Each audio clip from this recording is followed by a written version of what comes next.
ಸರಿಯಾಗಿ ಬರ್ತೀನಿ ಅಂತ ಹೇಳಿದ ಅರವಿಂದ್ ಇಷ್ಟೊತ್ತಾದರೂ ಇನ್ನೂ ಬರಲೇ ಇಲ್ವಲ್ಲ. ನಾನೇ ಸ್ವಲ್ಪ ಲೇಟಾಗಿ ಬಂದಿದ್ದೀನಿ. ಬಹುಶಃ ನನಗಿಂತ ಮುಂಚೆನೇ ಬಂದು ಹೋಗಿರ್ಬೋದಾ? ಚೇಚೆ, ಹಾಗೇನಿಲ್ಲ. ನನಗಾಗಿ 10 ವರ್ಷ ಕಾಯುರೆಂಬ ನಂಬಿಕೆ ನನ್ನಲ್ಲಿದೆ. ನಾನೇ ಹೋಗಿ ಕರೆದುಕೊಂಡು ಬಂದ್ರಾಯ್ತು.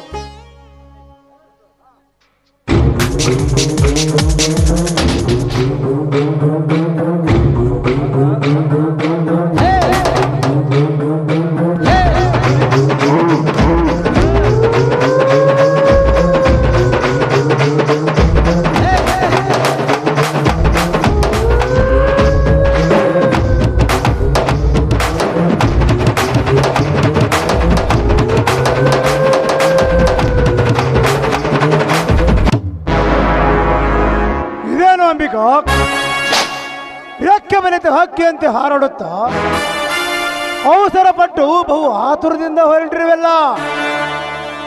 ಎಲ್ಲಿಗೆ ನಿನ್ನ ಪಯಣ?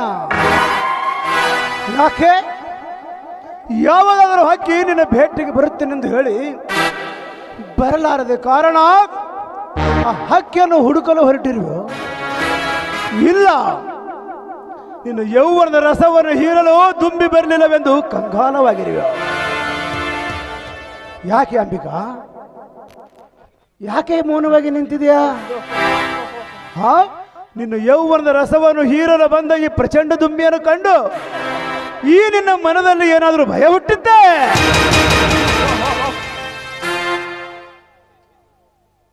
ಏಯ್, ಭಯ ಪಡಲು ನಾನೇನೋ ದಿಕ್ಕಿಲ್ಲದ ಹಕ್ಕಿ ಅಲ್ಲ. ಹೆತ್ತವರ ಆಶಯದಲ್ಲಿ ಅನ್ನ ತಿಂದು ಬದುಕಿದ ಬಲವುಳ್ಳ ಹಕ್ಕಿ ನಾನು. ಆಕಾಶದಲ್ಲಿ ಹಾರಾಡುವ ಹಕ್ಕಿಯನ್ನು ಕಂಡು ಕೊಕ್ಕಲು ಬರುವ ನಿಮ್ಮಂತ ರಣ ಹದ್ದುಗಳ ಕೈಯನ್ನು ಕತ್ತರಿಸುವ ಹಠ ಮಾರಿ ಹಕ್ಕಿರೋ ನಾನು. ಮಿಸ್ಟರ್ ಮಾಂತೇಶ್, ನೋಡು, ನಾನು 3 ವರ್ಷಗಳಿಂದ ನೋಡ್ತಾ ಇದ್ದೀನಿ. ಮಾತು ಮಾತಿಗೂ ನನ್ನ ನಿಮ್ಮ ಮೋಹದ ಬಲೆಯಲ್ಲಿ ಹಾಕೋಬೇಕು ಅಂತ ಅವಸರ ಪಡ್ತಾ ಇದ್ದೀರ. ಹೆಜ್ಜೆ ಹೆಜ್ಜೆಗೂ ನನ್ನ ನಿಮ್ಮ ಬಲೆಯಲ್ಲಿ ಇಟ್ಕೋಬೇಕು ಅಂತ ಅವಸರ ಪಡ್ತಾ ಇದ್ದೀರ. ಯಾಕೆ ನಿಮ್ಮಲ್ಲಿ ಇಂಥ ದುರಾಸೆ? ನಿಮ್ಮ ಆಸೆ ನೀಡಿಸೋ ಹೆಣ್ಣು ನಾನಲ್ಲ. ಹೆಣ್ಣು ಅಂದ್ರೆ ಏನಂತ ತಿದ್ದುಕೊಂಡಿದ್ಯಾ? ಹಣ್ಣು ಅಂತ ತಿದ್ದಿದ್ಯಾ ಅಥವಾ ನಿನ್ನ ಕಾಲಿನ ಮಧ್ಯ ಧೂಳು ಅಂತ ತಿದ್ದಿದ್ಯಾ?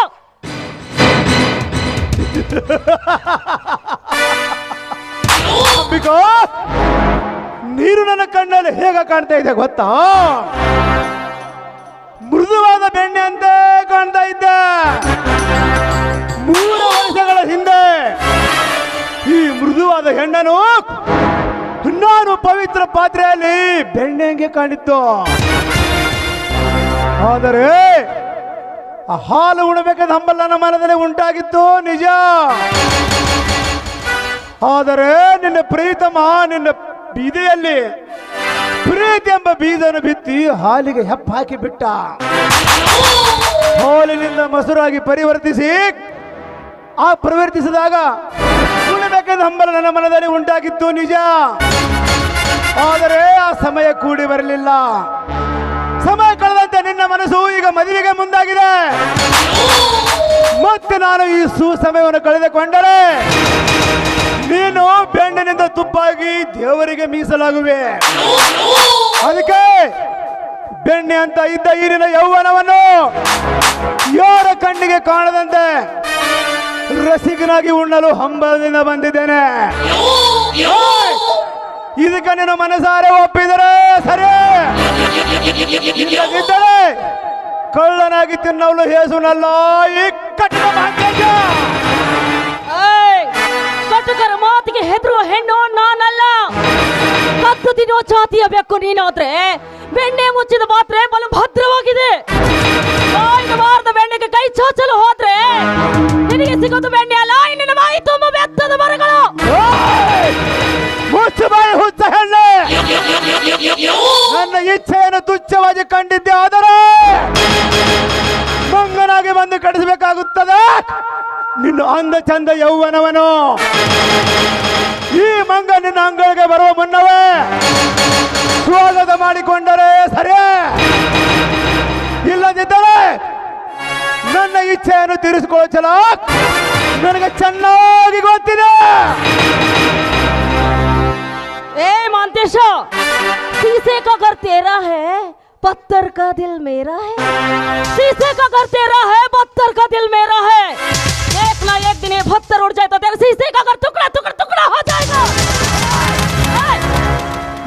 ಬಾಯಿನ ನೋಡು, ಇಚ್ಛೆ ಇಲ್ಲದ ಹೆಣ್ಣನ್ನು ತುಚ್ಚಕಾರಕ್ಕೆ ಕರೆದಿದ್ಯಾದ್ರೆ ಇಲ್ಲಿನ ಮುಂಡದಿಂದ ರುಂಡವನ್ನ ಕೊಂಡೊಯ್ಯಬೇಕಾಗುತ್ತೆ. ಮದ ತುಂಬಿದ ಮಂಗನತೆ ಮಾತನಾಡಿದ್ಯಾದ್ರೆ ನನ್ನ ಚಟಿಯಾಗಿ ನಿನ್ನ ರಕ್ತವನ್ನ ಹೀರ್ಬೇಕಾಗುತ್ತೆ. ಕುದಿಯುವ ನನ್ನ ಕೋಪವನ್ನ ಕೆಣಕಿ ಕೀಡಿಗೇಡಾಗಬೇಡ. ಕೋಪದಲ್ಲಿರುವ ಹೆಣ್ಣನ್ನು ಕೆಣಕುವುದು ಒಂದೇ, ಹೊತ್ತಿನಲ್ಲಿರುವ ಹಾವನ್ನ ಕೆಣಕುವುದು ಒಂದೇ. ಮಿಸ್ಟರ್ ಮಾಂತೇಶ್, ನೋಡು, ಹೊಂಬತನದ ಹೊಚ್ಚತನದಲ್ಲಿರುವ ನಿನಗೆ ಮುನ್ನೆಚ್ಚರಿಕೆ ಕೊಡ್ತಾ ಇದ್ದೀನಿ. ಬದುಕು.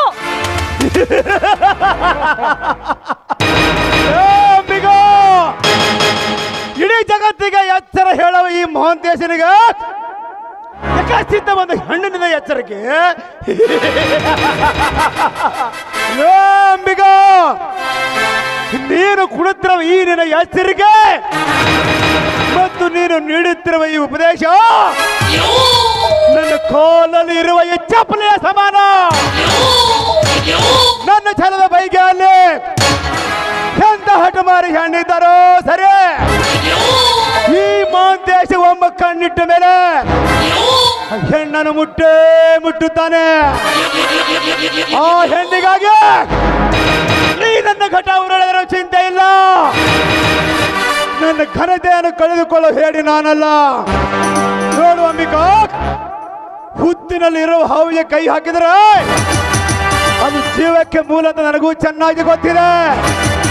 ಆದರೆ ಅದೇ ಹಾವಿನ ಹಲ್ಲವನ್ನು ಕಿತ್ತೆ ಆ ಹಾವಿಗೆ ನಾನು ಊದಿವ ಪುಂಗಿ ಅಂತ ನರ್ತಿಸುವ ಹಾವಗಾರ ನಾನು.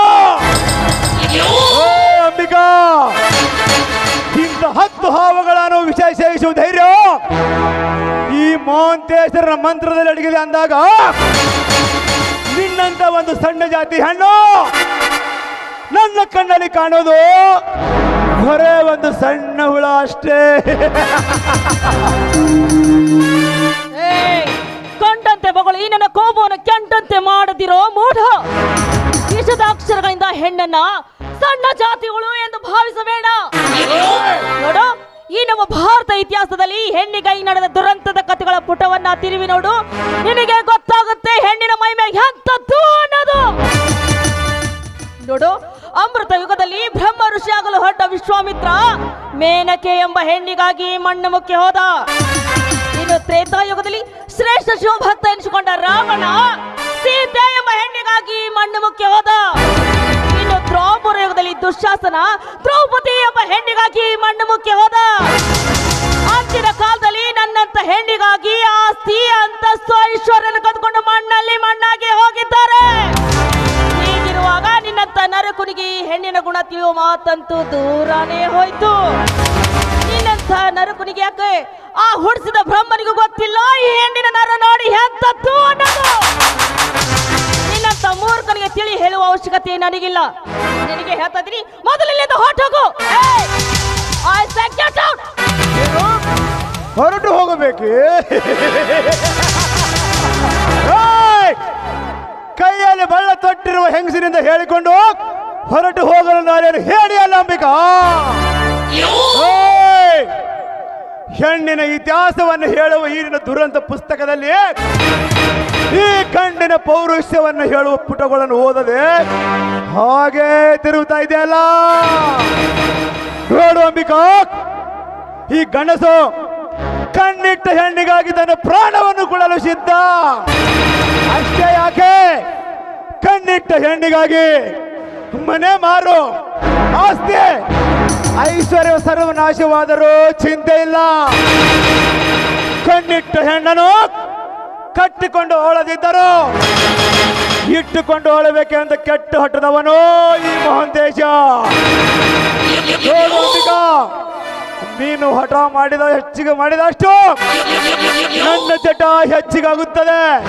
ಅದಕ್ಕೆ ನನ್ನ ಚಟ ಹೆಚ್ಚಿಗೆ ಮಾಡಿದೆ. ಸುಮ್ಮನೆ ನನ್ನ ಮಾತಿಗೆ ಒಪ್ಪಿ ನಿನ್ನ ಮೈಸುಖ ನನಗೆ ಒಪ್ಪಿಸು. ಎಲ್ಲಿವರೆಗೆ ನೀನು ನನಗೆ ಮೈಸುಖ ಒಪ್ಪಿಸೋದಿಲ್ಲ ಅಲ್ಲಿವರೆಗೆ ಈ ಮಹಾಂತೇಶನ ಮನೆಗೆ ಸಮಾಧಾನವಿಲ್ಲ. ಮಹಾಂತೇಶ, ಒಂದೇ ಒಂದು ಹೆಜ್ಜೆ ಮುಂದಿಟ್ಟು ನೀನು ಬಂದಿದ್ಯಾದ್ರೆ ನಿನಗೆ ನನ್ನ ನಾಣೆಯಾಗಿದೆ. ನೋಡು ಮಹೇಶ್, ಧರ್ಮದ ದಾರಿಯನ್ನು ಬಿಟ್ಟು ಅಧರ್ಮದ ದಾರಿಯನ್ನು ತೋದಿದ್ದೆ ಆದ್ರೆ ನಿನ್ನ ಅಂತ್ಯ ನನ್ನ ಕೈಯಲ್ಲಿ ಕಾಣಬೇಕಾಗುತ್ತಾ ಮೂರ್ಖ. ಅಂತ್ಯ ಏ ಅಂಬಿಕಾ, ಜಗಕ್ಕೆ ಅಂತ ಹೇಳುವ ಈ ಮಾಂತೇಶನಿಗೆ ಬಳಿ ತೊಟ್ಟ ಹೆಂಗಸಿನಿಂದ ಅಂತ್ಯ. ನೋಡು ಅಂಬಿಕಾ, ನನಗೆ ಅಂತ ಹೇಳುವ ಮುನ್ನ ಪ್ರಾರಂಭ ಆಗುತ್ತದೆ ನನ್ನ ನಾಟಕದ ನಾಂದೆ. ನನ್ನ ನಾಟಕದ ಮೊದಲನೇ ದೃಶ್ಯವೇ ನಿನ್ನ ಶೀಲಹರಣ. ನಿನ್ನ ಶೀಲಹರಣ ಮಾಡಿದ ಮೇಲೆ ಬರುವ ದುರಂತಗಳನ್ನು ಸಹಿಸಿಕೊಳ್ಳೋ ಶಕ್ತಿ ಈ ಮಹಾಂತೇಶನಿಗಿದೆ. ನೋಡು ಅಂಬಿಕಾ, ನೀನು ನನ್ನ ನಾಟಕದಲ್ಲಿ ನಾಯಿಕೆಯಾದರೂ ಸರಿ, ಇಲ್ಲ ಖಲನಾಯಕಿಯಾದರೂ ಸರಿ, ನೀನು ನನ್ನವಳಾಗಲೇ. ಬೇಡ ಮಾಂತೇಶ್, ಬೇಡ. ನೋಡು, ಈ ರೀತಿ ಹಠಕ್ಕೆ ಬಿದ್ದು ಅವಮಾನಕ್ಕೆ ಗುರಿಯಾಗಬೇಡ. ನನ್ನ ಮಾತು ಕೇಳು. ಈಗ ಇದು ಮಾತು ಕೇಳುವ ಸಮಯವಲ್ಲ. ನಾನು ನೀನು ಸರಸವಾಡುವ ಸಮಯ. ಅಂತೂ ಮಾತಿಗೆ ಮರ್ಯಾದೆ ನೀಡೋ ಮನುಷ್ಯ ನೀನಲ್ಲ ಅಂತ ಕಾಣುತ್ತೆ. ನೋಡು, ಭೂಮಿಯಾಗ ಬಲಿ ಐತಿ, ಬಂದೂಕ್ನಾಗ ಬುಲೆಟ್ ಐತಿ, ಆದ್ರೆ ನನ್ನ ಮೈಯಾಗ ಆತದ ನೀ ಮಣ್ಣಿನ ಪವರ್ ಐತಿ. ಅದು ನನಗೆ ಗೊತ್ತಿಲ್ಲ ಅಂತ ಕಾಣುತ್ತೆ. लातों के भूत बातों से नहीं मानते. ನಿಮ್ಮಂತ ಕತ್ತಿಗಳಿಗೆ ಲತ್ತೆ ಬೆಟ್ಟು ಬಿದ್ದಾಗಲೇ ಇನ್ನೊಂದು ಹೆಣ್ಣಿನ ಮೇಲೆ ಕೈ ಹಾಕಬಾರ್ದು.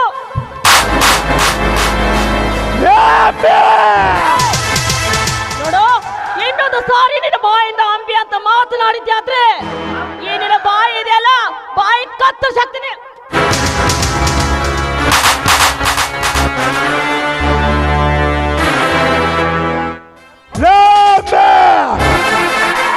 ಈ ನನ್ನ ಕಣ್ಣಿಗೆ ಮುಟ್ಟಿ ಕುದಿಯುತ್ತಿರುವ ನನ್ನ ಕಾಮದ ಕಿಚ್ಚಿಗೆ ಮತ್ತು ತುಪ್ಪ ಹಾಕಿ ಹೋದಿಯಾ? ಈಗ ನಾನು ಹೆಡೆ ತುಳಿದ ಘಟಸರ್ಪ, ಕ್ರೋಧಾಗಿನ ಈ ಘಟಸರ್ಪ ನಿನ್ನನ್ನು ಎಲ್ಲಿ ಕಚ್ಚುತ್ತದೆ ನೋಡ್ತಾ ಇರೋ. ಅಂಬಿಕಾ, ನಿನ್ನಂತ 10 ಕೊಲೆಗಳನ್ನು ಮಾಡುವ ಧೈರ್ಯ ಈ ಮಹಾಂತೇಶನಿಗಿದೆ. ಈಗಲೇ ನಿನ್ನನ್ನು ಗುಂಡು ಹೋಗಿ ಕೊಲ್ಲಬಹುದಿತ್ತು, ಆದರೆ ಒಂದೇ ಒಂದು ಕಾರಣಕ್ಕಾಗಿ ತಡೆದಿದ್ದೇನೆ. ಅದು ಏನೆಂದರೆ ನನ್ನ ಮನಸ್ಸು ನಿನ್ನ ಜೊತೆ ಸರಸ ಮಾಡಲು ಉಲ್ಲಾಸ ಪಟ್ಟಿದ್ದೆ. ಅದಕ್ಕಾಗಿ ನೀನು ಇಂದು ಧಕ್ಕಿ ಹೋದೆ. ಮುಂದೆ ಇದೇ ರೀತಿ ನೀನನ್ನು ಧಿಕ್ಕರಿಸಿದೆ, ಆದರೆ ನಿನ್ನ ಬಾಳಿಗೆ ಬೆಂಕಿ ಬೀಳುವುದು ಖಂಡಿತ.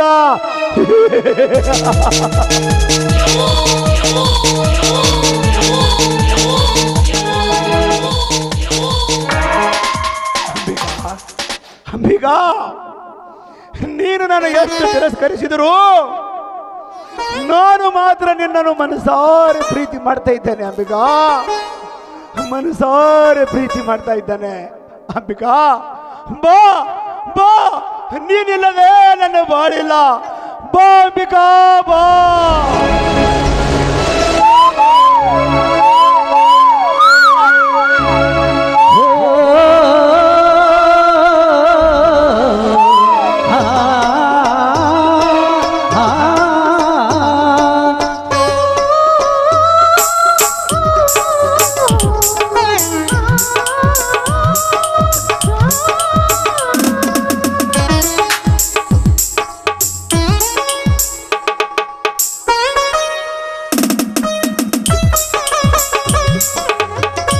ಸ್ವಪ್ನ ಸುಂದರಿ ಹೃದಯದ ಜ್ಯೋತಿ, ನವಕಣ್ಮಣಿ ಭೂತಾಂಬೆಯ ಹೂವಾದನಿ, ಸೌಂದರ್ಯದ ನವಕಣ್ಮಣಿ ಭೂತಾಂಬೆಯ ಹೂವಾದನಿ, ವರದಿಂದ ಬಂದು ನನ್ನ ಸೇರ್ಪಾ.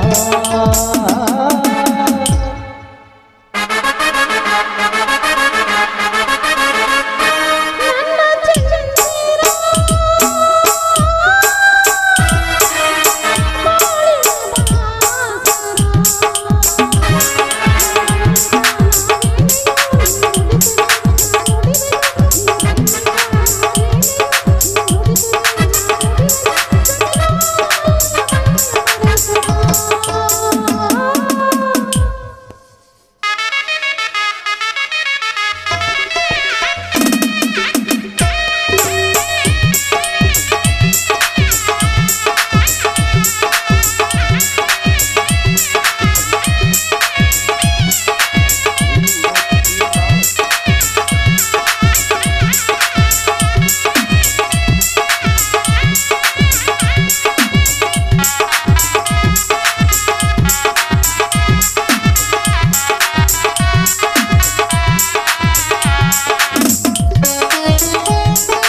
ಸ್ವಪ್ನ ಸುಂದರಿ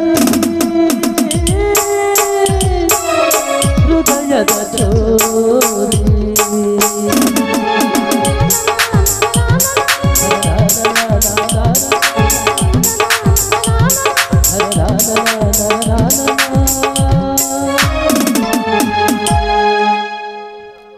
ಅಂಬಿಕಾ ಅಂಬಿಕಾ ಛೇ ಛೇ ಛೇ ಇದು ನನಸಲ್ಲ, ನನ್ನ ಕನಸವೇ. ಇರಲೇ ಕನಸಿನಲ್ಲಿ ಬಂದಾದ್ರೂ ನನ್ನ ಸುಖ ಕೊಡುತ್ತೀರಲ್ಲ, ಇರಲೇ ಒಂದಿಲ್ಲ ಒಂದು ದಿನ ಇದೇ ಕನಸು ನನಸು ಮಾಡದೆ ಹೋದರೆ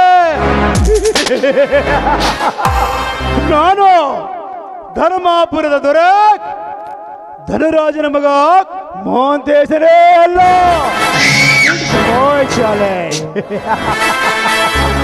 काश तुम्हारी सूरत इतनी प्यारी न होती, काश तुमसे मुलाकात हमारी न होती, काश आपकी सूरत इतनी प्यारी न होती, काश आपसे मुलाकात हमारी न होती. सपने में ही मिल लेते हम आपको, मिलने की बेकरारी इतनी क्यों होती. ಬರುತ್ತೇನೆ ಅಂಬಿಕಾ, ಬರುತ್ತೇನೆ, ಬಂದೇ ಬರುತ್ತೇನೆ.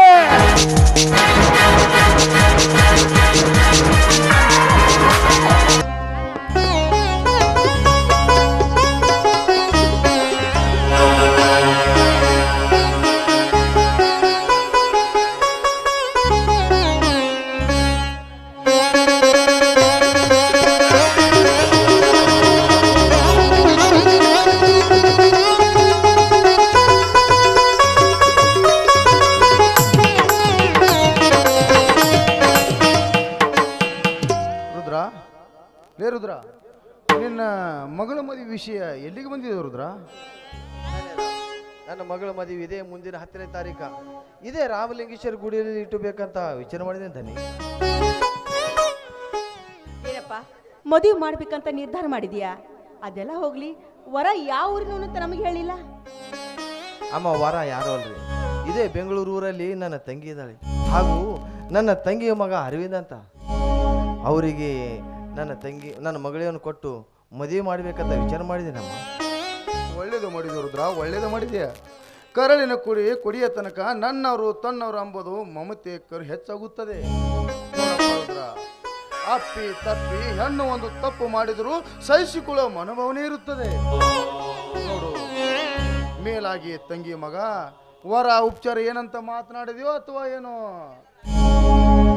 ಏನು ಇಲ್ರಿ ತಾನೇರ, ನನ್ನ ತಂಗಿಗೆ ನನ್ನ ಮಗಳು ಕೊಟ್ಟರೆ ಅಷ್ಟೇ ಸಾಕಂದಳ್ರಿ. ಅಷ್ಟಕ್ಕೆ ನನ್ನ ತಂಗಿ ಎಷ್ಟೋ ಹಿರಿಗೆ ಅದಾಳೆ. ಏನೋ ಮದುವೆ ವೈಭವ ಮಟ್ಟದಲ್ಲಿ ಅಳಿಯಾಗಂತ ಏನಾದರೂ ಹೊರ ಉಪಚಾರ ಮಾಡಿಬಿಟ್ರೆ ಆಯ್ತದನೇರ. ಏನಪ್ಪ ರುದ್ರ, ಎಂಥ ಕೆಲಸ ಮಾಡೋದಕ್ಕೆ ಹೋಗ್ತಾ ಇದೀಯಾ ನೀನು? ನಿನಗೇನು 10 ಮಕ್ಕಳೇನು? ಇವಳು ಒಬ್ಬಳೆ ಮಗಳು ತಾನೆ. ಅವಳ ಮದುವೆ ಮಾಡಿಸಿ ಬರೀ ಗೈಯಿಂದ ಕಳಿಸಿಕೊಟ್ರೆ ನೋಡಿದ ಜನ ಏನು ಹೇಳ್ತಾರೆ? ಅಂಥ ಕೆಲಸ ಮಾಡಬೇಡ. ಅವಳೇನು ಬೇರೆಯವಳಲ್ಲ, ಅವಳು ಈ ಮನೆ ಮಗಳು. ಅವಳು ನಮ್ಮ ಮಗಳು ಅಂತ ತಿಳ್ಕೊಂಡಿದ್ದೀವಿ. ನಮ್ಮ ತವ್ರ ಮನೆಯ ಕಾಣಿಕೆಯ ರೂಪದಲ್ಲಿ ಯಾವುದಾದ್ರೂ ನಡುವೆ ನಿನ್ನ ಕೈ ಕೊಡ್ತೀವಿ, ಅದನ್ನೇ ಅವಳ ಕೊರಳಿಗೆ ಹಾಕಿ ಕಳಿಸ್ಬಿಡು. ಏನು ಹೇಳ್ತೀರಾ? ಹೌದು ಮಾದೇವಿ, ಹೌದು, ನೀನು ಹೇಳೋ ಮಾತು ನಿಜವಿದೆ ಮಾದೇವಿ, ನಿಜವದೇ. ಯಾಕಂದ್ರೆ ರುದ್ರ ನಮ್ಮ ಮನೆಯಲ್ಲಿ ಬಹಳ ದಿವಸದಿಂದ ದುಡಿತಾ ಬಂದಿದ್ದಾನೆ. ಈಗ ಅವನ ಮಗಳ ಮದುವೆಯಲ್ಲಿ ಮಂಟಪದಲ್ಲಿ ಅವನ ಮಗಳಿಗೂ ಮತ್ತು ಅಳಿಯನಿಗೂ ಮೈ ತುಂಬ ಬಟ್ಟಿ ಮಾಡಿಸಿ ಕೊರಳಲ್ಲಿ ಚಿನ್ನದ ಸರ ಹಾಕಿದ್ರಾಯ್ತು ಮಾದೇವಿ.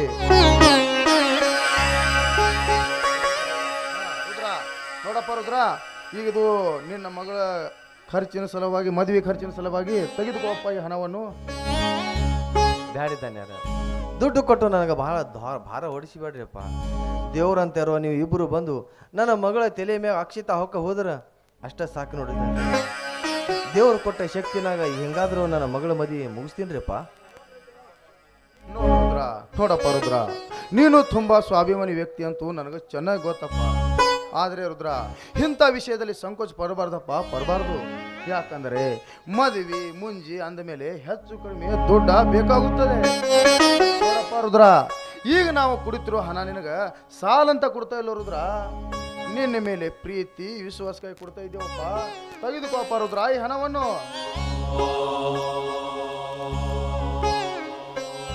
ನೋಡಪ್ಪ ರುದ್ರ, ತಪ್ಪಾಗಿ ತಿಳ್ಕೊಬೇಡ. ನಿನ್ನ ಮಗಳು ಅನಾಥಳು ಅಂತ ಯಾವತ್ತೂ ತಿಳ್ಕೊಬೇಡ. ಅವಳು ಈ ಮನೆ ಮಗಳು, ನಮ್ಮ ಮಗಳು ಅಂತ ನಾವು ತಿಳ್ಕೊಂಡಿದ್ದೀವಿ. ಪ್ರೀತಿಯಿಂದ ನಾವು ಕಾಣಿಕೆ ರೂಪದಲ್ಲಿ ಕೊಡ್ತಾ ಇದ್ದೇವೆ, ಇಲ್ಲ ಅಂತ ಹೇಳಬಾರ್ದು. ತೆಗೆದುಕೊಳಪ್ಪ. ಅಮಾರ, ದುಡ್ಡು ಕೊಟ್ಟಿನಂತ ಮನೆಯಲ್ಲಿ ನಿಂತಬೇಡ್ರಿ. ತಪ್ಪದೆ ನನ್ನ ಮಗಳ ಮದುವೆಗೆ ಇರ್ಬೇಕು ನೋಡ್ರಿ. ಏನಾದ್ರೆ ನನ್ನ ಮಗಳ ಮದುವೆ ತಪ್ಪಿಸಿ ಅಂದ್ರೆ ನಾಳೆನೆ ನಾನಿಂದ ಮನೆಯೇನ ಬರೀಬೋದು. ಎಂತ ಹುಚ್ಚಪ್ಪೋ, ಎಂತ ಹುಚ್ಚ ರುದ್ರ ನೀನು, ಎಂತ ಹುಚ್ಚ. ನೋಡಪ್ಪ ರುದ್ರ, ನಿನ್ನ ಮಗಳ ಮದುವೆ ತಪ್ಪಿಸಿದರೆ ಊರಲ್ಲಿರುವ ಜನ ಏನಂದರು ರುದ್ರ? ನನಗ ಏನಂದರು? ಧನರಾಜ ಧನಿ ರುದ್ರ ಅಣ್ಣ ತಮ್ಮಂದ್ರು ತಂದೆ ಮಕ್ಕಳಂದು ತಿಳಿದುಕೊಂಡಿದ್ದರೆ ಈ ಊರಿ ಜನ. ನೋಡ್ ರುದ್ರ, ಇದು ನಿನ್ನ ಮಗಳ ಮದುವೆ ಅಲ್ಲಪ್ಪ, ಇದು ನನ್ನ ಮಗಳ ಮದುವೆ ರುದ್ರ, ನನ್ನ ಮಗಳ ಮದುವೆ. ನೋಡಪ್ಪ ರುದ್ರ, ನನ್ನ ಮಗಳ ಮದುವೆಗೆ ನಾ ಖಂಡಿತವಾಗಿ ಬಂದೇ ಬರ್ತೀನಪ್ಪ ರುದ್ರ, ಬಂದೇ ಬರುತ್ತೀನಿ. ಭಾಳ ಸಂತೋಷವಾಯ್ತು ನೋಡ್ರಪ್ಪ. ಆದ್ರೆ ದನಿಯರ ಇದೇ ಸಂತೋಷಕ್ಕಾಗಿ ನನ್ನ ಮಗಳ ಮದುವೆಗೆ ನಮ್ಮ ಚಿಕ್ಕ ದನಿಯರು ಕರೆಸಬೇಕಾಯ್ತಲ್ಲಪ್ಪ. ಅದಕ್ಕೀಗಂತಪ್ಪ, ಅದಕ್ಕೀಗ ಅಷ್ಟೊಂದು ಚಿಂತೆ ಮಾಡ್ತಿದೀಯಾ? ಏನಿಲ್ಲ, ಮದುವೆಗಿಂತ 4 ದಿವಸ ಮುಂಚಿತವಾಗಿ ನಾವು ಫೋನ್ ಮಾಡಿದ್ರೆ ಸಾಕು, ಬಂದ್ಬಿಡ್ತಾನೆ. ಅದರ ಬಗ್ಗೆ ನೀನೇನು ಕಾಳಜಿ ಮಾಡಬೇಡ. ಯಾಕೆ ಮಾದೇವಿ, ನೀನು ಯಾಕೆ ಫೋನ್ ಹಚ್ಚಿ ಕರ್ಸುವೆ ಮತ್ತವನನ್ನು? ಅವನು 10-15 ದಿವಸದಲ್ಲಿ ವಿದ್ಯಾಭ್ಯಾಸ ಮುಗಿಸ್ಕೊಂಡು ಊರಿಗೆ ಬರ್ತಾ ಇದ್ದಾನೆ. ನೋಡು ಮಾದೇವಿ, ಅವನು ಊರಿಗೆ ಬಂದ ಮೇಲೆ ನಾವು ಮದುವೆಗೆ ಹೋಗೋ ಸಮಯದಲ್ಲಿ ಮಾಂತೇಶನ ಕರೆದುಕೊಂಡು ಹೋದ್ರಾಯ್ತು ಮಾದೇವಿ. ಆಯ್ತು ದನಿಯರ, ಇನ್ನು 4 ದಿವಸದಾಗ ನಮ್ಮ ಚಿಕ್ಕ ದನಿಯರು ಬರ್ತಾರಂತ ನನಗೆ ಗೊತ್ತೇಬೇಕು ನೋಡ್ರಿ ದನಿಯರ. ದನಿಯರ, ಮಗಳ ತಾಯಿಯನ್ನು ಕಳಿಕೊಂಡು ತಬ್ಬಲಿಯಾದ ಮಗಳಿಗೆ ನೀವು ಎಲ್ಲರೇನು ಸೇರಿಕೊಂಡು ನನ್ನ ಮಗಳಿಗೆ ತಪ್ಪದೆ ಬರಬೇಕು ನೋಡ್ರಿಪ್ಪ. ಬರ್ತೀರಪ್ಪ. ಆಯ್ತಪ್ಪ ರುದ್ರ, ಹೋಗಿ ಬರುದ್ರ, ಹೋಗಿ ಬಾ ಮಾದೇವಿ. ನಾನು ಸ್ವಲ್ಪ ತೋಟದ ಕಡೆ ಹೋಗಿ ಬರ್ಲ್ಯಾ? ಆಯ್ತು, ಬೇಗನೆ ಬಂದ್ಬಿಡಿ. ಆಯ್ತು ಮಾದೇವಿ.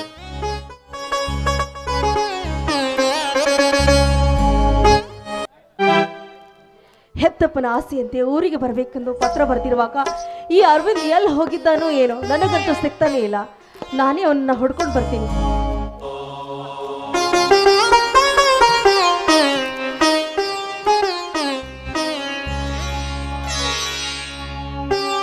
ಅಂಬಿಕಾ, ನಾನು ಯಾರು ಹೇಳು ನೋಡೋಣ, ನಾನು ಯಾರಂತ?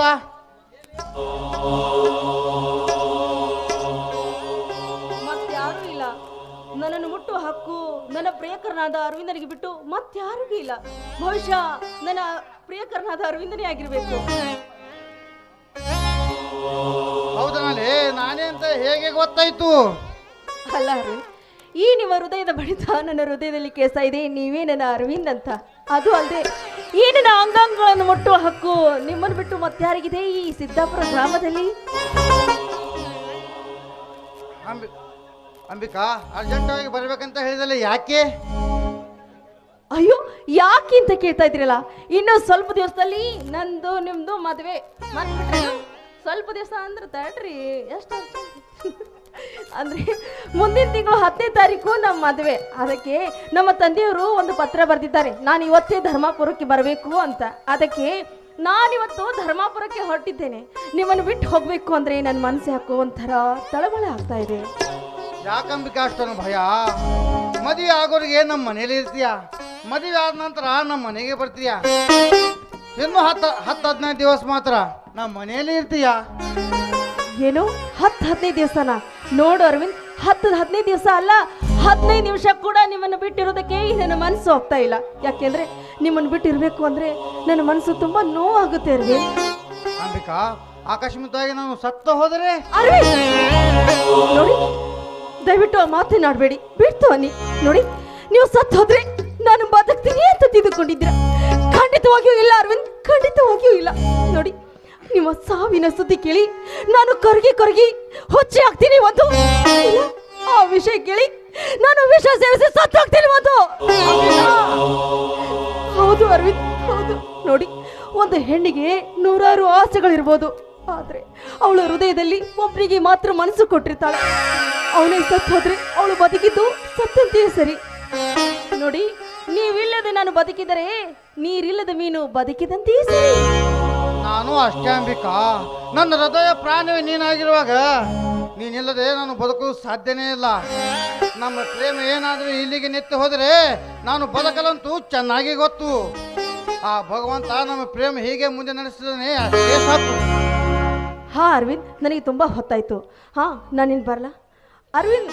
ಅದು ಅಲ್ಲದೆ ಮರ್ತೇ ಬಿಟ್ಟಿದ್ದೆ, ನಮ್ಮ ಮದುವೆಗೆ ಯಾರ್ಯಾರು ಬರ್ತಾರೆ? ನಾನು ಅಂತ ಬರಲೇಬೇಕಲ್ಲ. ನೋಡ್ರಿ ಎಷ್ಟು ಹುಚ್ಚದಾನ ಇವ್ನು. ಇಲ್ದೆ ನಾನು ಒಬ್ಬಳೆ ಮದುವೆ ಆಗ್ಬೇಕೇನು? ಯಾವಾಗ ಬುದ್ಧಿ ಬರುತ್ತೋ? ಹೊಟ್ಟೆ ಬಿಟ್ಟಿದ್ದಾರೆ, ಅದ್ರ ಬುದ್ಧಿ ಬೆಳೆದಿಲ್ಲ. ನೀನ್ ಬರಲೇಬೇಕು. ನಮ್ಮ ಮದುವೆಗೆ ನಮ್ಮ ಸ್ನೇಹಿತರು, ನಮ್ಮ ಬಂಧು ಬಳಗ, ಅಪ್ಪ ಅಮ್ಮ ಎಲ್ಲರೂ ಸೇರಿಕೊಂಡು ನೇರವಾಗಿ ನಿಮ್ಮ ಊರು ಮುಂದಿನ ರಾಮಲಿಂಗೇಶ್ವರ ಗುಡಿ ಮುಂದೆ ಬಂದೇ ಬಿಡ್ತೀನಿ. ಮದುವೆ ಆದ ತಕ್ಷಣ ನಾನು ಮಧುಚಂದ್ರಕ್ಕೆ ಕರೆದುಕೊಂಡು ಹೋಗುತ್ತೀನಿ. ಏನು ಮಧುಚಂದ್ರಕ್ಕೆ ಕರ್ಕೊಂಡು ಹೋಗ್ತೀರಾ? ಹೌದಂಬಿಕಾ, ಹೌದು. ಮಧುಚಂದ್ರಕ್ಕೆ ಹೋಗುವ ಸ್ಥಳ ಯಾವುದು? ನೋಡಂಬಿಕಾ, ಗೋವಾ ಅಥವಾ ಮಹಾಬಳೇಶ್ವರ ನಿರ್ಧಾರ ಮಾಡಿ. ಯಾಕಂದ್ರೆ ಅಲ್ಲಿ ಇರುವ ನಿಸರ್ಗದ ಸೌಂದರ್ಯ, ಹರಿಯೋ ನದಿ, ಜುಳು ನಾದ, ಆಹಾ, ಆ ನೀರಿನ ಮೇಲೆ ಬೀಳುವ ಕೆಂಪು ಬಣ್ಣದ ಸೂರ್ಯದ ಕಿರಣಗಳು, ಎಷ್ಟೊಂದು ಆಸೆ ನೋಡು. ಚಿಲಿಪಿಲಿಸುವ ಸುತ್ತಾಡುವ ಹಕ್ಕಿಗಳು, ಕೋಗಿಲ ಇಂಪಾಧನೆ. ಅಂಬಿಕಾ, ಆ ಸಮಯದಲ್ಲಿ ನಾನು ಮತ್ತು ನೀನು ಆ ನದಿ ದಂಡೆ ಮೇಲೆ ನಿತ್ಯ ಅಪ್ಪಿಕೊಂಡಿರುವ ಭಾವಚಿತ್ರ ನನ್ನ ಮನದಲ್ಲಿ ಮೂಡಿದೆ. ಆಯ್ತಾ ನಿಮ್ಮ ಆಸೆ ಮುಗಿತಾ? ಇಷ್ಟೇ ಆಸೆ? ನೋಡಿ, ಇವು ಆಸೆ ಮಾಡೋದಕ್ಕಿಂತ ಮುಂಚೆ ಗೋವಾ ಊಟಿಗೆ ಕರ್ಕೊಂಡು ಹೋಗ್ತೀನಿ ಅಂತ ಹೇಳ್ತೀರಲ್ಲ, ಮೊದಲು ಅಲ್ಲೈತಲ್ಲ ಬ್ರಿಡ್ಜ್, ಆ ಬ್ರಿಡ್ಜ್ ಬಲಕಿಂದ ರೋಡ್ ಸರಿ ಮಾಡ್ರಿ. ಮಾಡ್ತೀರಲ್ಲ? ಮತ್ತೆ ಕರ್ಕೊಂಡು ಹೋಗ್ಬೇಕಾದ್ರೆ ನಾನು ಬಿದ್ದಂದ್ರೆ ಗಾಡಿ ಮೇಗಿಂದು ಅಬ್ಬಬ್ಬಾ, ಈ ನನ್ನ ಬಂಗಾರಗ ಎಷ್ಟೊಂದು ಆಸೆ ನೋಡು. ಈ ಆಸೆ ಆದಷ್ಟು ಬೇಗ ಕೈಗೂಡ್ಲಿ ಅಂತ ಆ ಸಿದ್ದೇಶ್ವರನಲ್ಲಿ ನಾನು ಬಿಡ್ಕೋತೀನಿ. ಹಾ ಅರವಿಂದು, ನಾನೇನು ಹೋಗ್ಲಾ? ಹೋಗ್ತೀನಿ ಅಂತ ಹೇಳ್ಬಾರ್ದು, ಮತ್ತೆ ಹೋಗಿ ಬರ್ತೀನಿ ಅಂತ ಹೇಳ್ಬೇಕು. ಅಯ್ಯೋ ನನ್ನ ಚಿನ್ನಾರ ಬಂಗಾರ, ಇಷ್ಟು ಹೇಳಲು ಇಲ್ಲಿ ಕರೆದಿದ್ಯಾ? ನಾನು ಹೇಳೇ ಇಲ್ಲ. ಅರವಿಂದು, ಅರವಿಂದು ಹೇಳ್ರಿ. ಅರವಿಂದು, ಈಗಾಗಲೇ ನಾನು ಹೇಳೇ ಇಲ್ಲ. ಹೇಳಕ್ ಅವಕಾಶ ಕೊಡಬ್ಬ. ಅವಸರ ಐತೆ ಇಲ್ಲ ಮತ್ ಅವರಿಗೆ ಒಂದು ಸ್ವಲ್ಪ ನಾನು ಹೋಗ್ತೀನಲ್ಲ ಲವ್ ಕಮ್ಮಾಗ್ಯದ ನೋಡು. ನಾನೇನು ಹೋಗಿ ಬರ್ತೀನಿ. ಆಯ್ತು, ಹೋಗಿ ಬರ್ತೀನಿ ಅಂತ ಹೇಳ್ಬಾರ್ದು, ಹೋಗಿ ಬರ್ತೀನಿ ಅಂತ ಹೇಳ್ಬೇಕು. ಅಯ್ಯೋ ಅದೇ ಹೇಳ್ದೆ, ನಾನೇನು ಹೋಗಿ ಬರ್ತೀನಿ ಆದ್ರೆ ಟೈಮ್ ಪ್ರಕಾರ ಫೋನ್ ಮಾಡ್ಬೇಕು. ನಾನಿಲ್ಲ ಅಂತ ಹೇಳಿ ಮತ್ತೆ ಆ ಹುಡುಗರ ನೋಡ್ಕೊಂಡ್ ಕುಂತಿ. ಎರಡು ಕಣ್ಣದವಲ್ಲ, ಗ್ಲಾಸ್ ತೆಗೆದು ಕಣ್ಕಿತ್ತೀನಿ. ಹಾ ನಾನು ಹೋಗಿ ಬರ್ಲ? ಮತ್ತೇನು ಕುಡಿಬೇಕೆ ನಿನಗೆ? ಏನು ಅದು ಒಂದ್ ಸ್ವಲ್ಪ ಗಟ್ಟಿ ಮನಸ್ಸಿಂದ ಚಂದ ನಕ್ಕೋತ್ ಹೇಳಿದ್ರೆ ಕೊಡ್ತೀನಿ. ಅದನ್ನ ಮತ್ತೇನು ಕೊಡ್ಬೇಕು? ನಕ್ಕೋತ್ ಹೇಳ್ರಿ ಜರ. ಹಾ ಹೇಳ್ರಿ, ಪ್ರೀತಿಲಿ ಹೇಳ್ಬೇಕು. ಯಾವ ಕಾಣಿಕೆ ಕೊಟ್ಟು ಹೋಗ್ಬೇಕು? ಕಾಣಿಕೆ ಕೊಡ್ಬೇಕಾ? ನೀನು ಬರುವವರೆಗೆ ನಾನು ಸಮಾಧಾನ ಆಗೋವರೆಗೆ ಕೊಟ್ಟು ಹೋಗೊಂದು ಸಿಹಿ ಮುತ್ತು. ಹಾಗಾದ್ರೆ ಕಣ್ಣು ಮುಚ್ಕೊಳ್ಳಿ, ಕೊಡ್ತೀನಿ. ಕೈ ಕೊಡಿ, ಕಣ್ಣು ಮುಚ್ಕೊಳ್ಳಿ. ಕಣ್ಣು ಮುಚ್ಕೋಬೇಕು. ಚಸ್ಮಾದಂತ ಕಾಣಕತ್ತ. ಇಲ್ಲ ನಮ್ಮ ಅರವಿಂದಗ ನನ್ನ ಮೇಲೆ ಭಾಳ ಪ್ರೀತಿ ಐತಿ. ಅರವಿಂದ ಕೊಡ್ಲಾ? ಕಣ್ಣು ತೆರೆದ್ರು, ಕಣ್ಣು ತೆರೆ ಮಾತು ಹೇಳ್ತಾನೆ ಪುರ್ಸತ್ತಿಲ್ಲ ಅವ್ರಿಗೆ. ಯಾವಾಗ ಹೋಗ್ಲಿ ಹೊರಗೆ? ಕೈ ಕೊಡ್ರಿ, ಕೈ ಕೊಡು ಚಿನ್ನ. ಆಯ್ತಾ? ಖುಷ ದಿಲ್ ಖುಷ್ ಆಯ್ತಾ? ಇಲ್ಲ ಬಾಯಿ ಬಿಟ್ಟು ಹೇಳ ಅಂದ್ರು, ಬರೀ ಬಾಯಿ ಬಿಡೋದೇ ಇಲ್ಲ. ಬರೀ ಮನ್ಯಾಗ ಅದೇ ಕಲ್ಸರೇನ? ಅದೇ ಕಲ್ಸರೇನವ ನಮ್ಮ ಅತ್ತಿ ಅನ್ನಂದಾರ. ಹಾ ಬಾಯಿ ಬಿಟ್ಟು ಹೇಳ್ರಿ. ಹಾ ಹೇಳ್ರಿ ಬಾಯಿ ಬಿಟ್ಟು. ಖುಷ್ ಆಯ್ತಾ? ಇಲ್ಲ ಖುಷ್ ಆಯ್ತು, ನಾನೇ ಖುಷ್ ಮಾಡಿಸ್ತೀನಿ. ಇದೇ ಖುಷಿ ಇದೇ ಖುಷಿದಿಂದ ಒಂದು ಕವನ ಹಾಡು. कौन हाड़बेका? प्यार की तड़प को दिखाई नहीं जाता, दिल में लगी आग को बुझा नहीं जाता, लाखों बेवफा प्यार किसी का फिर भी अरविंद का प्यार भुलाया नहीं जाता. अरविंद साका इನ್ನ ಬೇಕಾ? ಹೇಳ ಇನ್ನೊಂದು.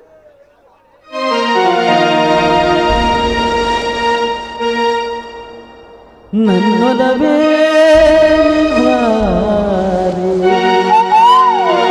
ನನ್ನ ಚೆಲುವೆ ಬಳಿ ಬಂದು ಸಿಹಿ ಮುತ್ತು ನೀಡು, ಸಿಹಿ ಮುತ್ತು ನೀ ಬಾರೆ ಸನಿಹಕ್ಕೆ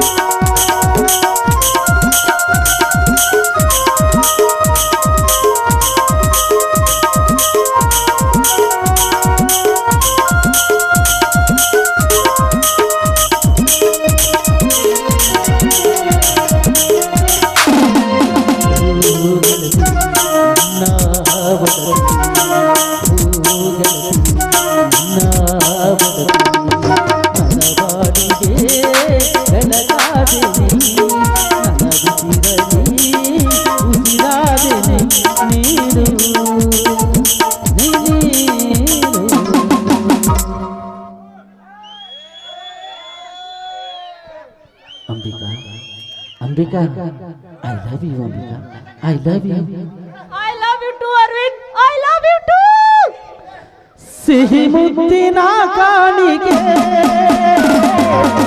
ಬಾರೆ ನನ್ನ ಸನಿಹಕ್ಕೆ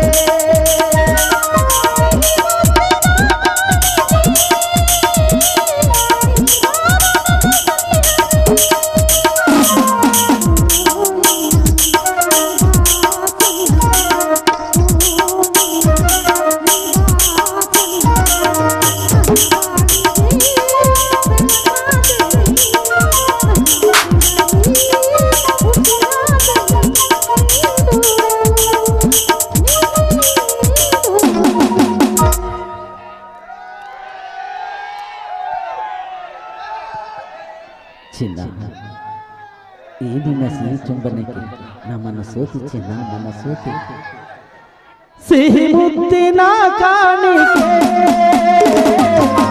ಬಾರೆ ನನ್ನ ಸನಿಹಕ್ಕೆ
ಸಿಹಿ ಮುತ್ತಿನ ಕಾಣಿಕೆ ಬಾರೆ ನನ್ನ ಸನಿಹಕ್ಕೆ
ಬಂತು